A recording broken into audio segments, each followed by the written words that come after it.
Assalamualaikum warahmatullahi wabarakatuh.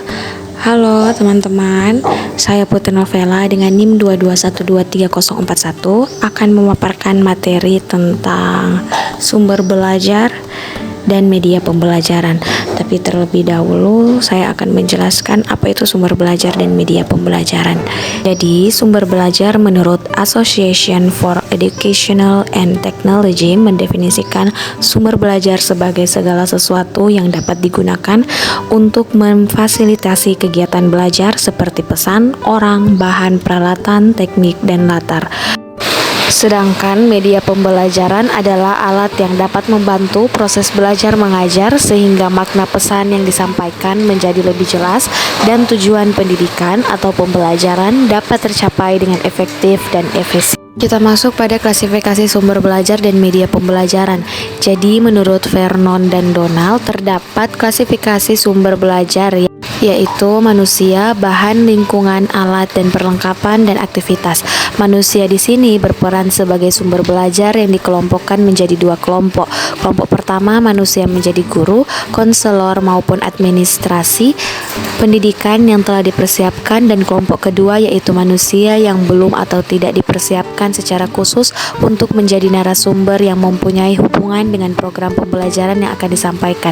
Kemudian bahan yang dimaksud adalah sesuatu yang memberikan pesan pelajaran yang dikemas dengan baik dalam buku paket atau video, CD interaktif, dan sebagainya. Lingkungan ini terbagi menjadi dua, yaitu yang pertama lingkungan yang memberikan kondisi belajar seperti ruangan kelas dan sejenisnya, dan yang kedua lingkungan yang berfungsi untuk mendukung kesuksesan dalam menyampaikan materi pembelajaran seperti museum atau lainnya.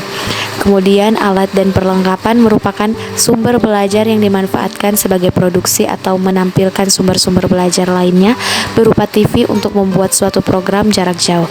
Kemudian aktivitas di sini mendorong pencapaian tujuan pembelajaran yang di dalamnya terdapat kolaborasi antara teknik penyajian dengan sumber belajar lain.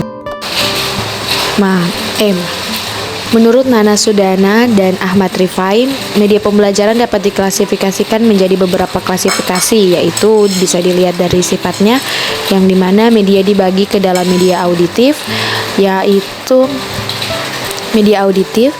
media yang hanya didengar saja, media visual, yaitu media yang hanya dilihat saja, kemudian ada media audiovisual, yaitu jenis media yang selain mengandung unsur suara, juga mengandung unsur gambar.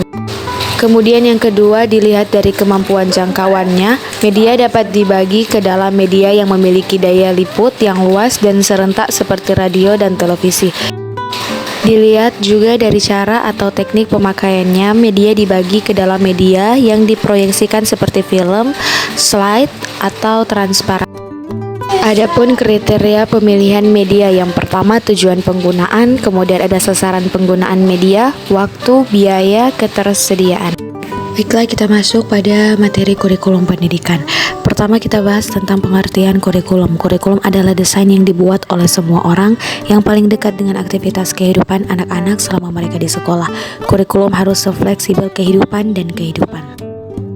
Kemudian masuk pada fungsi kurikulum. Yang pertama ada fungsi penyesuaian, kemudian yang kedua ada fungsi integrasi.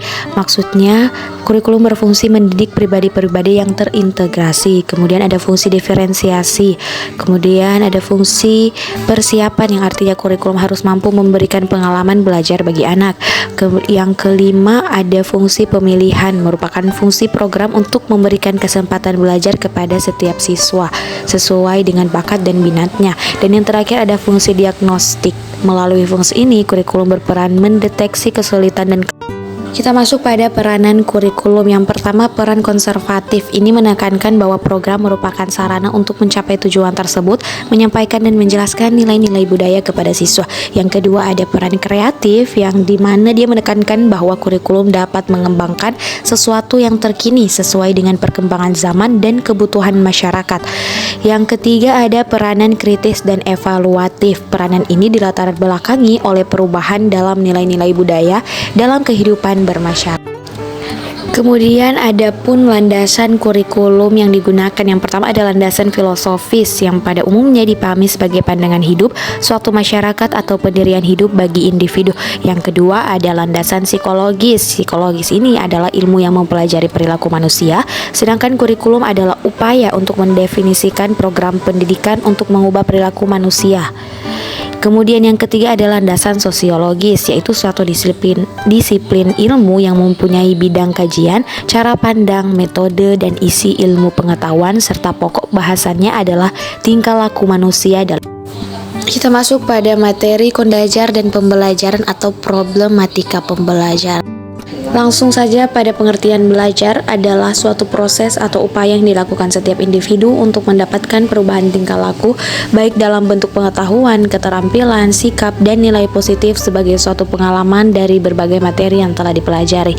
Sedangkan pembelajaran adalah suatu proses yang terjadi dalam suatu lingkungan belajar karena adanya interaksi antara peserta didik dan pendidik dan juga sumber belajar sehingga terciptanya suatu pembelajaran yang baik. Adapun jenis-jenis masalah pembelajaran yang pertama, kurangnya minat belajar, ketidakcocokan metode pembelajaran, gangguan disiplin, keterbatasan sumber daya, dan tingkat kesulitan yang tidak sesuai. Adapun ketidakmampuan memotivasi siswa dan keterbatasan waktu pembelajaran. Kemudian kesulitan dalam berbicara dan berbahasa. Yang kedua, kesalahan prestasi dan akademik. Dan yang ketiga, ada kesulitan dalam mengkoordinasikan gerakan anggota tubuh dengan masalah belajar. Kita masuk pada faktor penyebab timbulnya kesulitan belajar. Yang pertama ada faktor internal siswa meliputi gangguan atau kekurangmampuan psikofisik siswa. Yang kedua cacat badan yang dapat juga menghambat dalam belajar. Materi terakhir adalah konsep dasar evaluasi belajar dan pembelajaran.